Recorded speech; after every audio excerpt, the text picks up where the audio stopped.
بسم اللہ الرحمن الرحیم۔ شروع کرتا ہوں اللہ کے نام سے جو بے انتہا مہربان نہایت رحم والے ہیں۔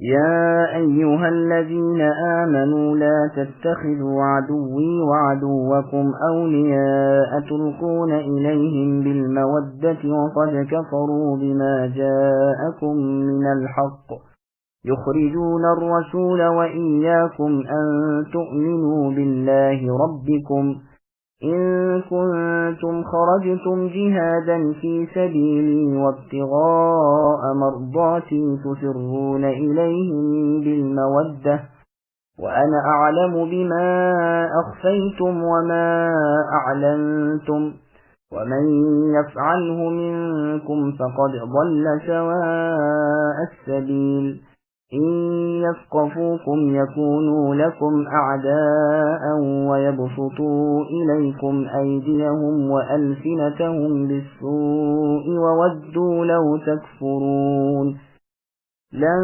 تنفعكم أرحامكم ولا أولادكم يوم القيامة يفصل بينكم والله بما تعملون بصير۔ اے وہ لوگوں جو ایمان لائے ہو، میرے اور خود اپنے دشمن کو اپنے دوست نہ سمجھو۔ تم تو محبت کی بنیاد ڈالنے کے لیے ان کی طرف پیغام بھیجتے ہو، اور وہ اس حق کے ساتھ جو تمہارے پاس آ چکا ہے کفر کرتے ہیں۔ پیغمبر کو اور خود تمہیں بھی محض اس وجہ سے دلا وطن کرتے ہیں کہ تم اپنے پروردگار اللہ پر ایمان رکھتے ہو۔ اگر تم میری راہ کی جہاد میں اور میری رضامندی کی طلب میں نکلتے ہو تو ان سے دوستیاں نہ کرو۔ تم ان کے پاس محبت کا پیغام پوشیدہ پوشیدہ بھیجتے ہو۔ مجھے خوب معلوم ہے جو تم نے چھپایا اور وہ بھی جو تم نے ظاہر کیا۔ تم میں سے جو بھی اس کام کو کرے گا وہ یقیناً راہ راست سے بہک جائے گا۔ اگر انہیں تم پر کوئی دست رس کا موقع مل جائے تو وہ تمہارے کھلے دشمن ہو جائیں اور برائی کے ساتھ تم پر دست درازی اور زبان درازی کرنے لگیں اور دل سے چاہنے لگیں کہ تم بھی کفر کرنے لگ جاؤ۔ تمہاری قرابتیں، رشتہ داریاں اور اولادیں تمہیں قیامت کے دن کام نہ آئیں گی۔ اللہ تعالیٰ تمہارے درمیان فیصلے کر دیں گے اور جو کچھ تم کر رہے ہو اسے اللہ تعالیٰ خوب دیکھ رہے ہیں۔ سامعین، اب ان آیتوں کی تفسیر سماعت کیجیے۔ کفار اور مشرکین سے دوستی نہ رکھو۔ حاطب ابن ابی بلتعہ رضی اللہ عنہ کے بارے میں اس سورت کی شروع کی آیتیں نازل ہوئی ہیں۔ واقعہ یہ ہوا کہ حاطب رضی اللہ عنہ مہاجرین میں سے ایک صحابی تھے۔ بدر کی لڑائی میں بھی آپ نے مسلمانوں کے لشکر میں شرکت کی تھی۔ ان کے بال بچے اور مال و دولت مکے میں ہی تھا اور خود قریش میں سے نہ تھے، صرف عثمان رضی اللہ عنہ کے حلیف تھے۔ اس وجہ سے مکے میں انہیں امن حاصل تھا۔ اب یہ رسول اللہ صلی اللہ علیہ وسلم کے ساتھ مدینے میں تھے، یہاں تک کہ جب اہل مکہ نے عہد توڑ دیا اور رسول اللہ صلی اللہ علیہ وسلم نے ان پر چڑھائی کرنی چاہیے تو آپ صلی اللہ علیہ وسلم کی خواہش یہ تھی کہ انہیں اچانک دبوچ لیں تاکہ خون ریزی نہ ہونے پائے اور مکے پر قبضہ ہو جائے۔ اسی لیے رسول اللہ صلی اللہ علیہ وسلم نے اللہ تعالیٰ سے دعا بھی کی کہ باری تعالیٰ ہماری تیاری کی خبریں ہمارے پہنچنے تک اہل مکہ کو نہ پہنچیں۔ ادھر آپ صلی اللہ علیہ وسلم نے مسلمانوں کو تیاری کا حکم دیا۔ حاطب رضی اللہ عنہ نے اس موقع پر ایک خط اہل مکہ کے نام لکھا اور ایک قریشیہ عورت کے ہاتھ اسے چلتا کیا، جس میں رسول اللہ صلی اللہ علیہ وسلم کے اس ارادے اور مسلمانوں کی لشکر کشی کی خبر درج تھی۔ آپ کا ارادہ اس سے صرف یہ تھا کہ میرا کوئی احسان قریش پر رہ جائے جس کے باعث میرے بال بچے اور مال و دولت محفوظ رہیں۔ کیونکہ رسول اللہ کی دعا قبول ہو چکی تھی، ناممکن تھا کہ قریشیوں کو کسی ذریعے سے بھی اس ارادے کا علم ہو جائے۔ اس لیے اللہ تعالیٰ نے اپنے رسول محمد صلی اللہ علیہ وسلم کو اس پوشیدہ راز سے مطلع فرما دیا اور آپ نے اس عورت کے پیچھے اپنے سوار بھیجے۔ راستے میں اسے روکا گیا اور خط اس سے حاصل کر لیا گیا۔ یہ مفصل واقعہ صحیح احادیث میں پوری طرح آ چکا ہے۔ حاطب رضی اللہ عنہ کا واقعہ مسند احمد میں ہے۔ علی رضی اللہ عنہ نے فرمایا، مجھے اور زبیر کو اور مقداد رضی اللہ عنہما کو رسول اللہ صلی اللہ علیہ وسلم نے بلوا کر فرمایا، تم یہاں سے فوراً کوچ کرو، روضہ خاک میں جب تم پہنچو گے تو تمہیں ایک سانڈلی سوار عورت ملے گی جس کے پاس ایک خط ہے، تم اسے قبضے میں کرو اور یہاں لے آؤ۔ ہم تینوں گھوڑوں پر سوار ہو کر بہت تیز رفتاری سے روانہ ہو گئے۔ روضہ خاص میں جب پہنچے تو فی الواقع ہمیں ایک سانڈلی سوار عورت دکھائی دی۔ ہم نے اس سے کہا کہ جو خط تیرے پاس ہے وہ ہمارے حوالے کر۔ اس نے ساتھ انکار کر دیا کہ میرے پاس کوئی خط نہیں۔ ہم نے کہا غلط کہتی ہے، تیرے پاس خط یقیناً ہے، اگر تو راضی خوشی نہ دے گی تو ہم جامہ تلاشی کر کے جبراً وہ خط تجھ سے چھینیں گے۔ اب تو وہ عورت صرف پٹائی اور آخر اس نے اپنی چٹیاں کھول کر اس میں سے وہ پرچہ نکال کر ہمارے حوالے کیا۔ ہم اسی وقت وہاں سے واپس روانہ ہوئے اور رسول اللہ صلی اللہ علیہ وسلم کی خدمت میں اسے پیش کر دیا۔ پڑھنے پر معلوم ہوا کہ حاتب رضی اللہ عنہ نے اسے لکھا ہے اور یہاں کی خبر رسانی کی ہے، یعنی جاسوسی کی۔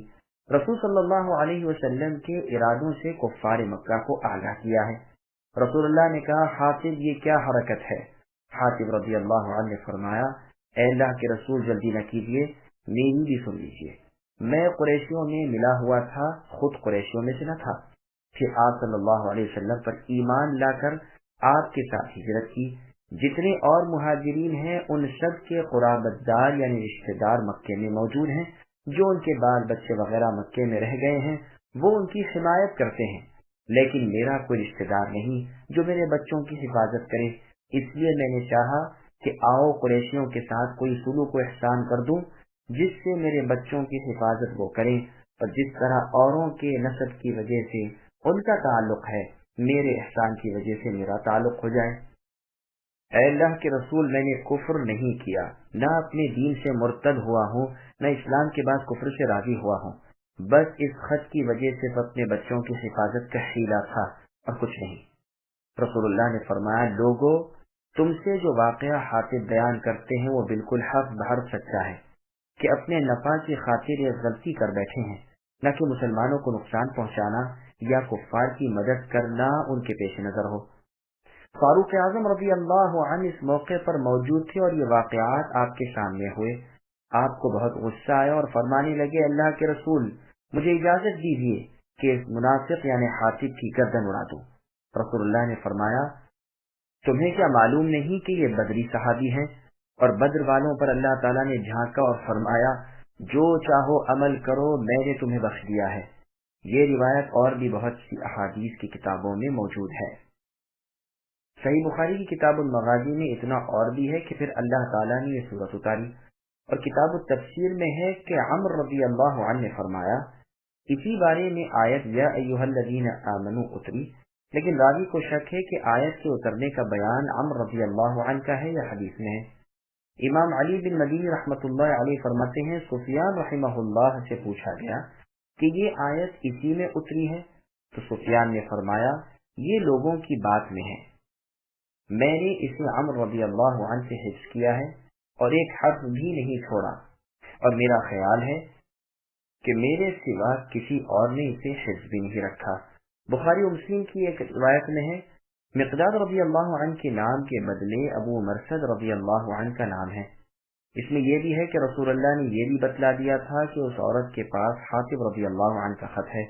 اس عورت کی سواری کو بٹھا کر اس کے انکار پر ہر چند ٹٹولتے ہیں، لیکن کوئی پرچہ ہاتھ نہیں لگتا۔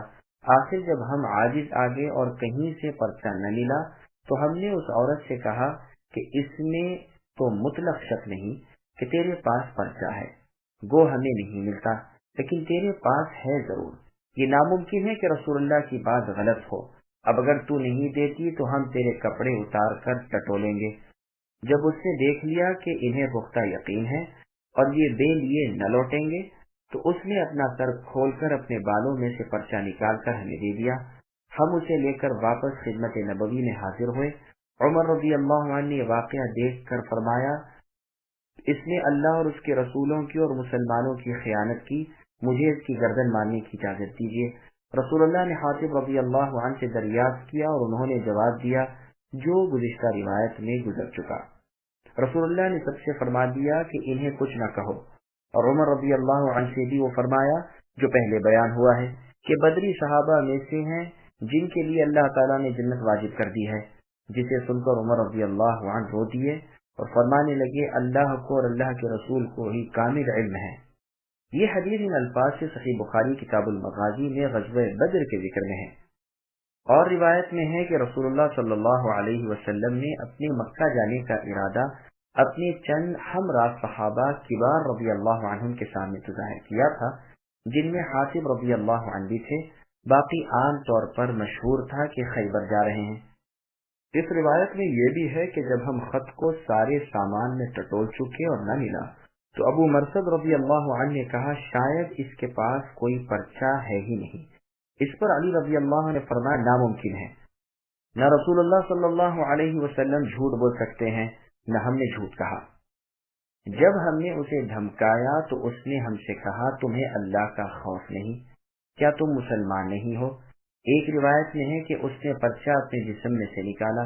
عمر رضی اللہ عنہ کے فرمان میں یہ بھی ہے کہ آپ نے فرمایا یہ بدر میں موجود تو ضرور تھے لیکن عہد شکنی کی اور دشمنوں میں ہماری خبر رسانی کی۔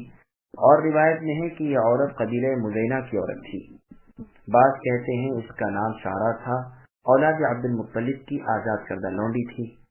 حاتب رضی اللہ عنہ نے اسے کچھ دینا کیا تھا اور اس نے اپنے بالوں تلے کاغذ رکھ کر اوپر سے سر گوند لیا تھا۔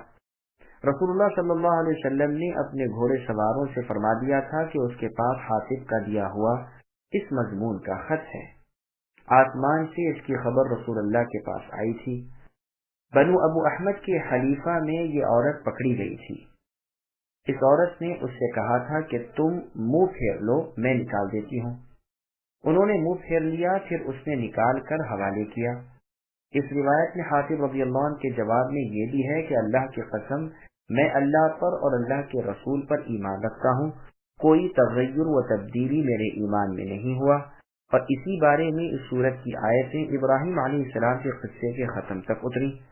اور روایت میں ہے کہ اس عورت کو اس کی اجرت کے 10 درہم حاتب رضی اللہ عنہ نے دیے تھے، اور رسول اللہ نے اس خط کے حاصل کرنے کے لیے عمر اور علی رضی اللہ عنہ کو بھیجا تھا اور جحفہ میں یہ ملی تھی۔ مطلب آیتوں کا یہ ہے کہ اے مسلمانوں، مشرکین اور کفار کو جو اللہ اور رسول کے اور مؤمن بندوں سے لڑنے والے ہیں، جن کے دل تمہاری عداوت یعنی دشمنی سے پر ہیں، تمہیں ہرگز لائق نہیں کہ ان سے دوستی اور محبت اور میل ملاپ اور اپنائیت رکھو، تمہیں اس کے خلاف حکم دیا گیا ہے۔ ارشاد ہے یا ایھا الذین آمنوا لا تتخذوا اليهود والنصارى اولیاء الی آخر آیہ۔ اے ایمان والو، یہود و نصارہ سے دوستی مت گانٹھو، وہ آپس میں ہی ایک دوسرے کے دوست ہیں، تم میں سے جو بھی ان سے موالات و محبت کرے وہ انہی میں سے ہوگا۔ اس میں کس قدر ڈانٹ ڈپٹ کے ساتھ ممانعت فرمائی ہے۔ اور جگہ اللہ نے فرمایا یا ایھا الذین آمنوا لا تتخذوا الذین اتخذوا دینکم ہزوا ولعبا الی آخر الآیہ۔ اے ایمان والو، ان اہل کتاب اور کفار سے دوستیاں مت کرو جو تمہارے دین کا مذاق اڑاتے ہیں اور اسے کھیل کود سمجھ رہے ہیں۔ اگر تم نے ایمان ہے تو ذات باری تعالیٰ سے ڈرو۔ ایک اور جگہ ہے مسلمانوں کو چھوڑ کر کافروں سے دوستیاں نہ کرو، کیا تم چاہتے ہو کہ اپنے اوپر اللہ تعالیٰ کا کھلا الزام ثابت کر لو؟ اور جگہ فرمایا مسلمانوں کو چاہیے کہ اپنوں کے علاوہ کافروں سے دوستانہ نہ کریں، جو ایسا کرے وہ اللہ کی طرف سے کسی چیز میں نہیں، ہاں بطور دفع الوقتی اور بچاؤ کے ہو تو اور بات ہے۔ اللہ تعالیٰ تمہیں اپنے آپ سے ڈرا رہے ہیں۔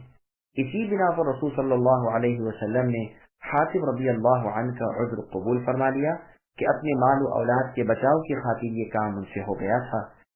پھر مسلمانوں کو ہوشیار کرتے ہوئے اللہ فرماتے ہیں کہ تم ان دشمنان دین سے کیوں مودت و محبت رکھتے ہو، حالانکہ یہ تم سے بدسلوکی کرنے میں کسی موقع پر کمی نہیں کرتے۔ کیا یہ تازہ واقعہ بھی تمہارے ذہن سے ہٹ گیا کہ انہوں نے تمہیں بلکہ خود رسول اللہ صلی اللہ علیہ وسلم کو بھی جبراً وطن سے نکال باہر کیا، اور اس کی کوئی اور وجہ نہ تھی بجز اس کے کہ تمہاری توحید اور فرما برداری رسول ان پر گراں گزرتی تھی، جیسے اور جگہ اللہ نے فرمایا وَمَا نَقَمُوا مِنْهُمْ إِلَّا أَن يُؤْمِنُوا بِاللَّهِ الْعَزِيزِ الْحَمِيدِ، یعنی مؤمنوں سے صرف اس بنا پر مخاصمت اور دشمنی ہے کہ وہ اللہ برتر و بزرگ پر ایمان رکھتے ہیں جو غالب ہیں، لائق کی تعریف ہے۔ اور جگہ ہے یہ لوگ محض اس وجہ سے ناحق دلا وطن کیے گئے کہ وہ کہتے تھے ہمارے رب تو اللہ ہیں۔ پھر آگے اللہ فرماتے ہیں کہ اگر تم سچے دل سے میری راہ کے جہاد کو نکلے ہو اور میری رضامندی کے طالب ہو تو ہرگز ان کفار سے جو تمہارے اور میرے دشمن ہیں، میرے دین کو اور تمہارے جان و مال کو نقصان پہنچا رہے ہیں، دوستیاں نہ پیدا کرو۔ بھلا کس قدر غلطی ہے کہ تم ان سے پوشیدہ طور پر دوستانہ رکھو؟ کیا یہ پوشیدگی اللہ سے بھی پوشیدہ رہ سکتی ہے، جو ظاہر و باطن کے جاننے والے ہیں، دلوں کے بھید اور نفس کے وسوسے بھی جس کے سامنے کھلے ہوئے ہیں؟ بس سن لو، جو بھی ان کفار سے موالات و محبت رکھے وہ سیدھی راہ سے بھٹک جائے گا۔ تم نہیں دیکھ رہے کہ ان کافروں کا اگر بس چلے، اگر انہیں کوئی موقع مل جائے، نہ تو اپنے ہاتھ پاؤں سے تمہیں نقصان پہنچانے میں دریغ کریں گے، نہ برا کہنے سے اپنی زبانیں روکیں گے۔ جو ان کے امکان میں ہوگا وہ کر گزریں گے، بلکہ تمام تر کوشش اس امر پر صرف کر دیں گے کہ تمہیں بھی اپنی طرح کافر بنا لیں۔ بس جبکہ ان کے اندرونی اور بیرونی دشمنی کا حال تمہیں بخوبی معلوم ہے، پھر کیا اندھیر ہے؟ کیا تم اپنے دشمنوں کو دوست سمجھ رہے ہو اور اپنی راہ میں آپ کانٹے بو رہے ہو؟ غرض یہ ہے کہ مسلمانوں کو کافروں پر اعتماد کرنے اور ان سے ایسے گہرے تعلقات رکھنے اور دلی میل رکھنے سے روکا جا رہا ہے، اور وہ باتیں یاد دلائی جا رہی ہیں جو ان سے علیحدگی پر آمدہ کریں۔ تمہاری قرابتیں اور رشتہ داریاں تمہیں اللہ کے ہاں کچھ کام نہ آئیں گی اگر تم اللہ کو ناراض کر کے انہیں خوش کرو اور چاہو کہ تمہیں نفع ہو یا نقصان ہٹ جائے۔ یہ بالکل خام خیالی ہے، نہ اللہ کی طرف کے نقصان کو کوئی ٹال سکے گا، نہ اللہ کے دیے ہوئے نفع کو کوئی روک سکے گا۔ اپنے والوں سے ان کے کفر پر جس نے موافقت کی وہ برباد ہوا، گو رشتہ دار کیسا ہی ہو کچھ نفع نہیں۔ مسند احمد میں ہے کہ ایک شخص نے رسول اللہ صلی اللہ علیہ وسلم سے دریافت کیا کہ یا رسول اللہ، میرا باپ کہاں ہے؟ آپ نے فرمایا جہنم میں۔ جب وہ جانے لگا تو آپ نے اسے بلایا اور فرمایا، سن، میرا باپ اور تیرا باپ دونوں جہنمی ہیں۔ یہ حدیث صحیح مسلم اور سنن ابی داؤد میں بھی ہے۔ قد كانت لكم أسوة حسنة في إبراهيم والذين معه إذ قالوا لقومهم إنا براء منكم ومما تعبدون من دون الله كفرنا بكم وبدا بيننا وبينكم العداوة والبغضاء أبدا حتى تؤمنوا بالله وحده إلا قول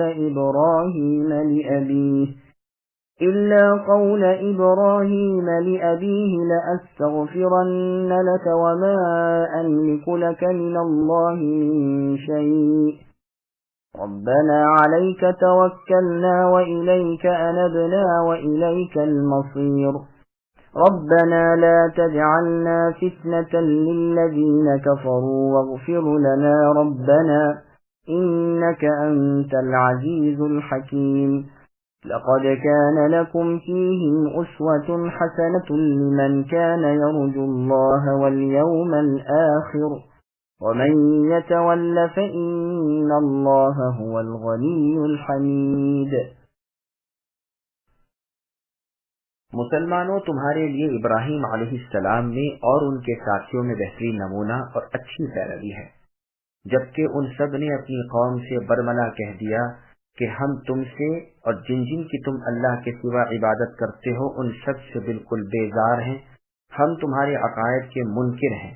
جب تک تم اللہ کی وحدانیت پر ایمان نہ لاؤ ہم نے تم میں ہمیشہ کے لیے بغض و عداوت ظاہر ہو گیا۔ لیکن ابراہیم علیہ السلام کی اتنی بات تو اپنے باپ سے ہوئی تھی کہ میں تمہارے لیے استغفار ضرور کروں گا اور تمہارے لیے مجھے اللہ کے سامنے کسی چیز کا اختیار کچھ بھی نہیں۔ اے ہمارے پروردگار، آپ ہی پر ہم نے بھروسہ کیا ہے اور آپ ہی کی طرف ہم رجوع کرتے ہیں اور آپ ہی کی طرف ہمیں لوٹنا ہے۔ اے اللہ، آپ ہمیں کافروں کا زیر دست اور تخت مشق نہ بنائیے، اور اے ہمارے پالنے والے، ہماری خطاؤں کو بخش دیجیے، بے شک آپ ہی غالب حکمتوں والے ہیں۔ یقیناً تمہارے لیے ان میں نیک نمونہ اور عمدہ پیروی ہے، خاص کر ہر اس شخص کے لیے جو اللہ کی اور قیامت کے دن کی ملاقات کا اعتقاد رکھتا ہو، اور اگر کوئی روگردانی کرے تو اللہ تعالیٰ بالکل بے پرواہ ہیں اور وہ سزاوار حمد و ثنا ہے۔ سامعین، اب ان آیتوں کی تفسیر سماعت کیجیے۔ ابراہیم علیہ السلام بہترین نمونہ۔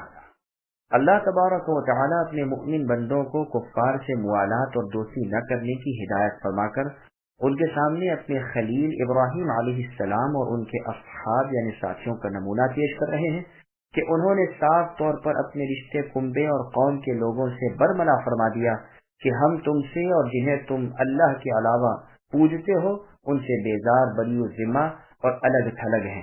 ہم تمہارے دین اور طریقے سے متنفر ہیں.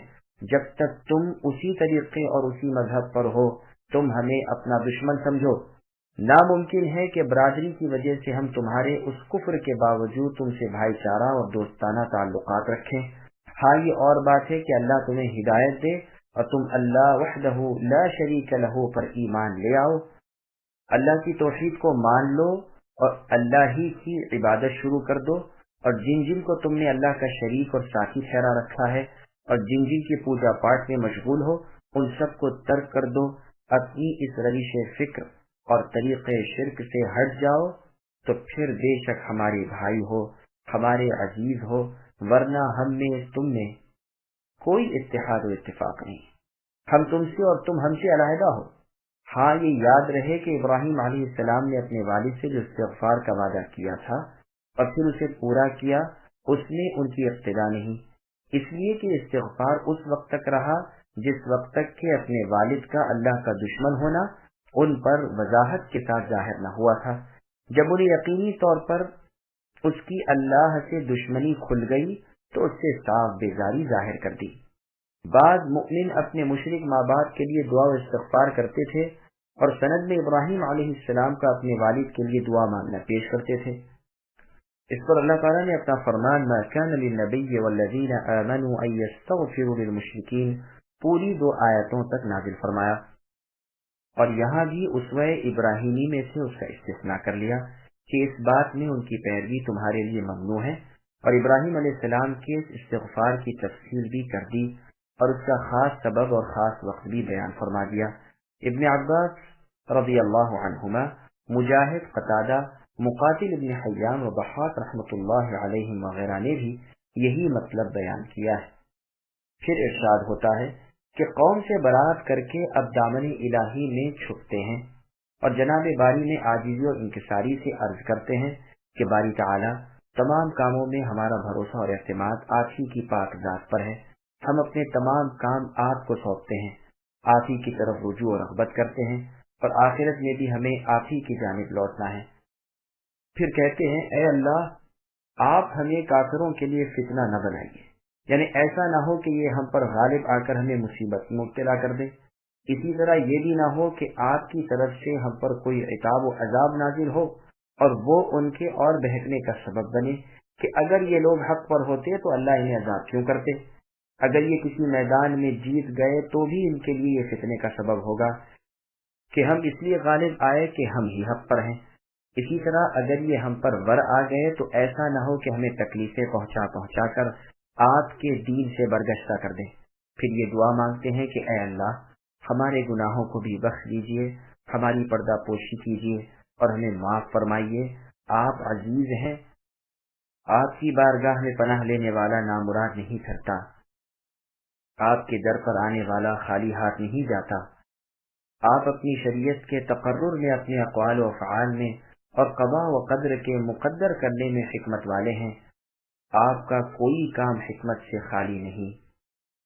پھر بطور تاکید کے وہی پہلی بات دہرائی جاتی ہے کہ ان میں تمہارے لیے نیک نمونہ ہے، جو بھی اللہ تعالیٰ پر اور قیامت کے آنے کی حقانیت پر ایمان رکھتا ہو اسے ان کی اقتداء میں آگے بڑھ کر قدم رکھنا چاہیے، اور جو احکام الہی سے روگردانی کرے وہ جان لے کہ اللہ اس سے بے پرواہ ہے. وہ اللہ لائق حمد و ثنا ہے. مخلوق ساری کی ساری اللہ وحدہ خالق کی تعریف میں مشغول ہے. جیسے اور جگہ اللہ نے فرمایا ان تکفروا انتم ومن فی الارض جميعا فان اللہ لغنی حمید. اگر تم اور تمام روئے زمین کے لوگ کفر پر اور اللہ کے نہ ماننے پر اتر آئیں تو اللہ تعالیٰ کا کچھ نہیں بگاڑ سکتے. اللہ تعالیٰ سب سے غنی، سب سے بے نیاز اور سب سے بے پرواہ ہیں، اور وہ تعریف کیے گئے ہیں. ابن عباس رضی اللہ عنہما فرماتے ہیں غنی اسے کہا جاتا ہے جو اپنی غنا میں کامل ہو، اللہ تعالیٰ ہی کی یہ صفت ہے کہ وہ ہر طرح بے نیاز اور بالکل بے پرواہ ہیں، کسی اور کی ذات ایسی نہیں۔ اللہ کا کوئی ہمسر نہیں، اللہ کے مثل کوئی اور نہیں۔ وہ اللہ پاک ہیں، اکیلے ہیں، سب پر حاکم ہیں، سب پر غالب، سب کے بادشاہ ہیں، حمید لائق کی تعریف ہیں، یعنی مخلوق اللہ تعالیٰ کے ہر کام کو، ہر قول کو سراہ رہی ہے۔ اپنے جمیع اقوال میں، تمام افعال میں وہ ستائشوں اور تعریفوں والے ہیں۔ اللہ کے سوا کوئی معبود برحق نہیں، اللہ کے سوا کوئی پالنے والے نہیں، رب وہی ہیں، معبود حقیقی وہی ہیں۔ عسى الله أن يجعل بينكم وبين الذين عاديتم منهم مودة والله قدير والله غفور رحيم لا ينهاكم الله عن الذين لم يقاتلوكم في الدين ولم يخرجوكم من دياركم أن تبروهم وتقسطوا إليهم إن الله يحب المقسطين إنما ينهاكم الله عن الذين قاتلوكم في الدين وأخرجوكم من دياركم وظاهروا على إخراجكم أن تولوهم ومن يتولهم فأولئك هم الظالمون۔ کیا عجب کہ ان قریب ہی اللہ تعالیٰ تم میں اور تمہارے دشمنوں میں محبت پیدا کر دے۔ اللہ کو سب قدرتیں ہیں، اللہ بڑے بخشنے والے، رحم کرنے والے ہیں۔ جن لوگوں نے تم سے مذہبی لڑائی نہیں لڑی اور تمہیں دلاوطن نہیں کیا، ان کے ساتھ سلوک و احسان کرنے اور منصفانہ بھلے برتاؤ کرنے سے اللہ تعالیٰ تمہیں نہیں روکتے، بلکہ اللہ تعالیٰ تو انصاف کرنے والوں کو دوست رکھتے ہیں۔ اللہ تعالیٰ تمہیں صرف ان لوگوں کی محبت سے روکتے ہیں جو تم سے مذہبی یعنی دین کے معاملے میں لڑائیاں لڑیں اور تمہیں دیش سے نکال دیں اور دیش نکال دینے والوں کی مدد کریں۔ جو لوگ ایسے کفار سے محبت کریں وہ قطعاً ظالم اور بے انصاف ہیں۔ سامعین، اب ان آیتوں کی تفسیر سماعت کیجیے۔ ہدایت اللہ کے ہاتھ میں ہے۔ کافروں سے محبت رکھنے کی ممانعت اور ان کے بغض و عداوت رکھنے کے بیان کے بعد اب ارشاد ہوتا ہے کہ ایسا ممکن ہے کہ ابھی ابھی اللہ تعالیٰ تم میں اور ان میں میل ملاپ کرا دے، بغض، نفرت اور فرقت کے بعد محبت، مودت اور الفت پیدا کر دے۔ کون سی چیز ہے جس پر اللہ قادر نہ ہو؟ وہ متباعن اور مختلف چیزوں کو جمع کر سکتے ہیں۔ عداوت و قساوت کے بعد دلوں میں الفت و محبت پیدا کر دینے کا اختیار اللہ ہی کے ہاتھ ہے۔ جیسے اور جگہ انصار پر اپنی نعمت بیان فرماتے ہوئے اللہ نے کہا وَاذْكُرُوا نِعْمَةَ اللَّهِ عَلَيْكُمْ إِلَى آخِرِ الْآيَةِ، یعنی تم پر جو اللہ کی نعمت ہے اسے یاد کرو کہ تمہاری دلی عداوت کو اللہ نے الفت قلبی سے بدل دیا اور تم ایسے ہو گئے جیسے ماں جائے بھائی ہوں۔ تم آگ کے کنارے پہنچ چکے تھے لیکن اللہ نے تمہیں وہاں سے بچا لیا۔ رسول اللہ نے انصار صحابہ سے فرمایا کیا میں نے تمہیں گمراہی کی حالت میں نہیں پایا تھا؟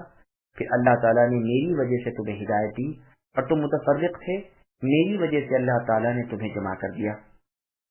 یہ روایت بخاری اور مسلم کی ہے۔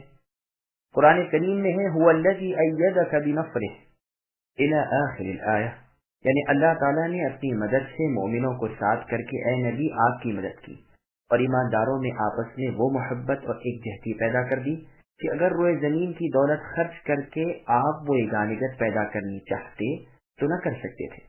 یہ الفت اللہ کی جانب سے تھی جو عزیز و حکیم ہے۔ سنن ترمذی کی حدیث میں ہے کہ دوستوں کی دوستی کے وقت بھی اس بات کو پیش نظر رکھو کہ کیا عجب اس سے کسی وقت دشمنی ہو جائے، اور دشمنی میں بھی حد سے تجاوز نہ کرو، کیا خبر کب دوستی ہو جائے۔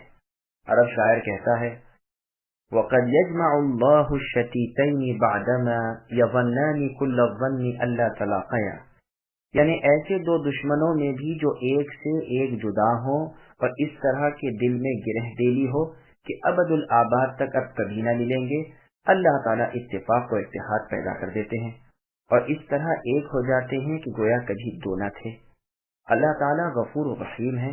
کافر جب توبہ کریں اللہ قبول فرما لیں گے، جب وہ اللہ کی طرف جھکیں وہ انہیں اپنے سائے میں لے لیں گے۔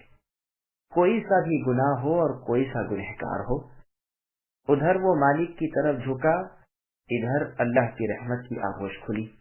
مقاتل ابن حیان رحمۃ اللہ علیہ فرماتے ہیں یہ آیت ابو سفیان صخر ابن حرب رضی اللہ عنہ کے بارے میں نازل ہوئی ہے۔ ان کی بیٹی ام المؤمنین ام حبیبہ رضی اللہ عنہا سے رسول اللہ نے نکاح کر لیا تھا، اور یہی مناکحت محبت کا سبب بن گئی، لیکن یہ قول کچھ جی کو نہیں لگتا، اس لیے کہ رسول اللہ صلی اللہ علیہ وسلم کا یہ نکاح فتح مکہ سے پہلے ہوا تھا، اور ابو سفیان رضی اللہ عنہ کا اسلام بالاتفاق فتح مکہ کی رات کا ہے، بلکہ اس سے اچھی توجیہ تو وہ ہے جو ابن ابی حاتم میں مروی ہے کہ رسول اللہ صلی اللہ علیہ وسلم نے ابو سفیان صخر ابن حرب رضی اللہ عنہ کو کسی باغ کے پھلوں کا عامل بنا رکھا تھا۔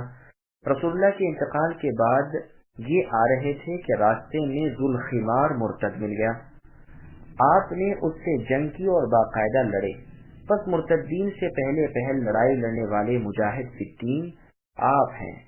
ابن شہاب کا قول ہے کہ انہی کے بارے میں یہ آیت عسى اللہ الی آخرہ اتری ہے۔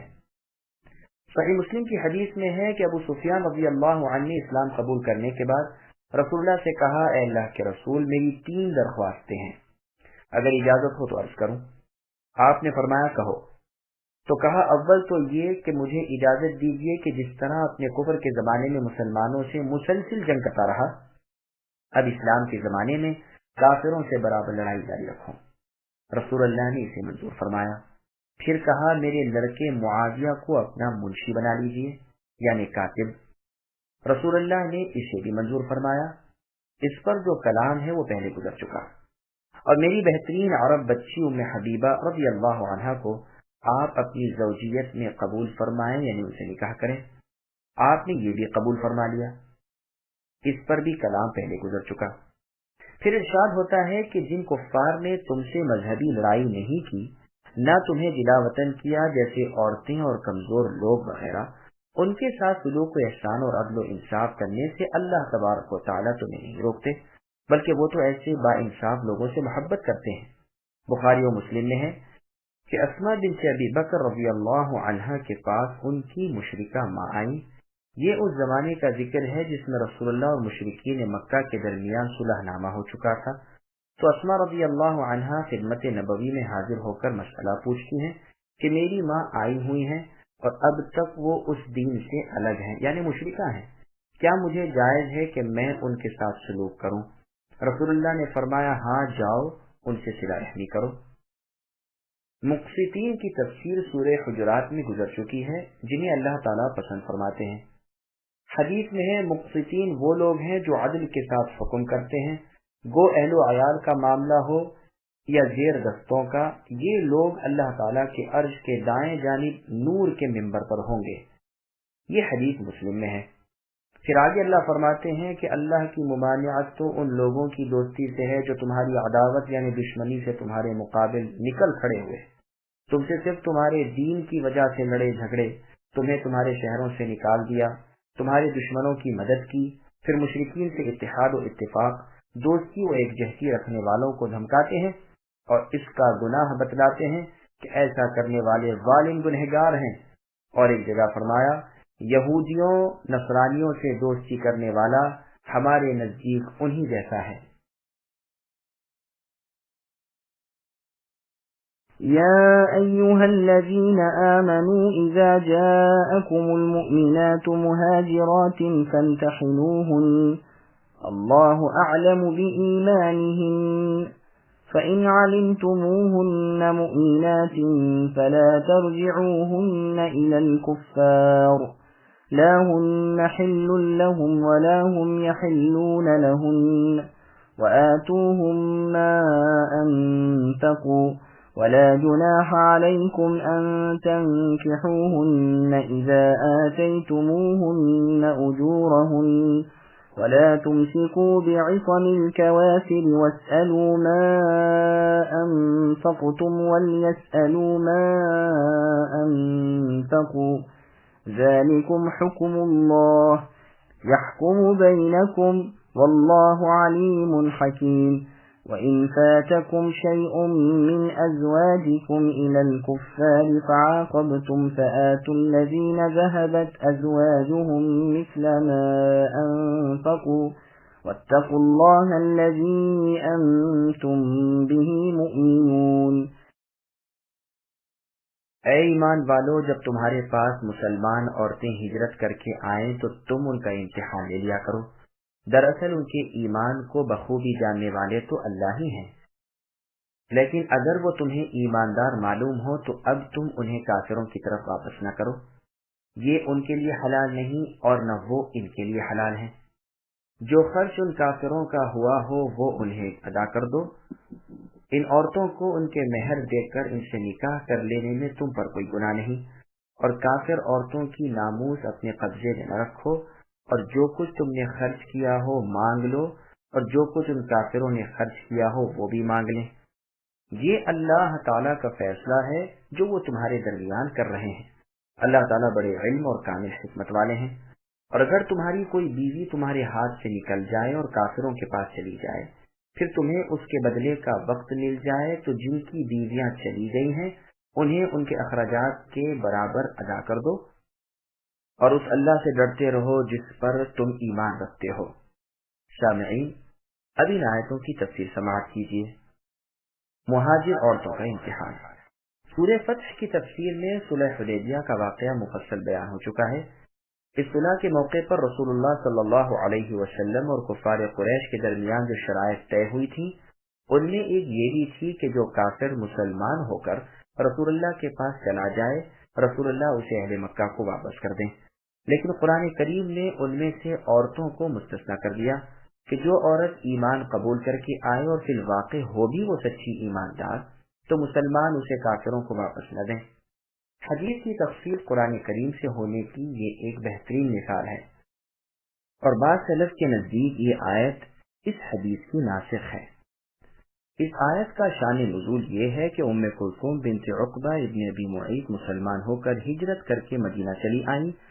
ان کے دونوں بھائی عمارہ اور ولید ان کو واپس لینے کے لیے رسول اللہ صلی اللہ علیہ وسلم کی خدمت میں حاضر ہوئے اور آپ سے کہا سنا۔ بس یہ آیت امتحان نازل ہوئی اور مؤمنہ عورتوں کو واپس لوٹانے سے ممانعت کر دی گئی۔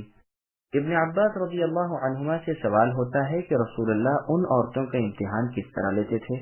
فرمایا اس طرح کہ اللہ کی قسم کھا کر سچ سچ کہے کہ وہ اپنے خادم کی ناشاکی کی وجہ سے نہیں چلی آئی، صرف آب و ہوا اور زمین کی تبدیلی کرنے کے لیے بطور سیر و سیاحت نہیں آئی، کسی دنیا طلبی کے لیے نہیں آئی، بلکہ صرف اللہ تعالیٰ کی اور اللہ کے رسول کی محبت میں اسلام کی خاطر ترک وطن کیا اور کوئی غرض نہیں۔ قسم دے کر ان سوالات کا کرنا اور خوب آزما لینا یہ کام عمر فاروق رضی اللہ عنہ کے سپرد تھا، اور روایت میں ہے کہ امتحان اس طرح ہوتا تھا کہ وہ اللہ تعالیٰ کے معبود برحق اور لا شریک ہونے کی گواہی دیں اور رسول اللہ کے اللہ کے بندے اور اللہ کے بھیجے ہوئے رسول ہونے کی شہادت دیں۔ اگر آزمائش میں کسی غرض دنیاوی کا پتہ چل جاتا تو انہیں واپس لوٹانے کا حکم تھا۔ مثلا یہ معلوم ہو جائے کہ شوہر بیوی کی ان بن کی وجہ سے یا کسی اور شخص کی محبت میں چلی آئی وغیرہ۔ اس آیت کے اس جملے سے کہ اگر تمہیں معلوم ہو جائے کہ یہ با ایمان عورت ہے تو اسے کافروں کی طرف مت لوٹاؤ، ثابت ہوتا ہے کہ ایمان پر بھی یقینی طور پر مطلع ہو جانا ممکن امر ہے۔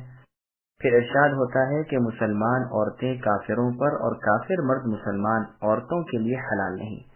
اس آیت نے اس رشتے کو حرام کر دیا، ورنہ اس سے پہلے مؤمنہ عورتوں کا نکاح کافر مردوں سے جائز تھا، جیسا کہ نبی صلی اللہ علیہ وسلم کی بیٹی زینب رضی اللہ عنہا کا نکاح ابو العاص ابن ربیع سے ہوا تھا، حالانکہ یہ اس وقت کافر تھے اور بنت رسول مسلمہ تھیں۔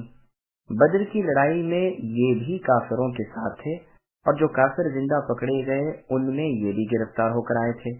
زینب رضی اللہ عنہا نے اپنی والدہ خدیجہ رضی اللہ عنہا کا ہار ان کے فدیے میں بھیجا تھا کہ یہ آزاد ہو کر آ جائیں، جسے دیکھ کر رسول اللہ صلی اللہ علیہ وسلم پر بڑی رقت طاری ہوئی، اور رسول اللہ نے مسلمانوں سے فرمایا اگر میری بیٹی کے قیدی کو چھوڑ دینا تم پسند کرتے ہو تو اسے رہا کر دو۔